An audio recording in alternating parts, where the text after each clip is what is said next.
iPad Pro 2018 can't turn on. Frozen stuck on Apple logo. USB-C charging management IC problem. It can cause iPad Pro can't charge or stuck on Apple logo when charging. Short circuit on charging port break this IC. We change another new charging manage IC.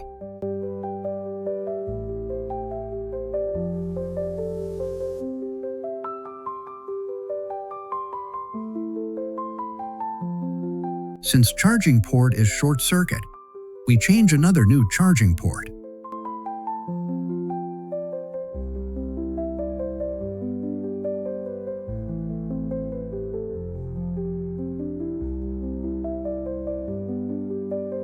Successfully fix the problem and turn on now.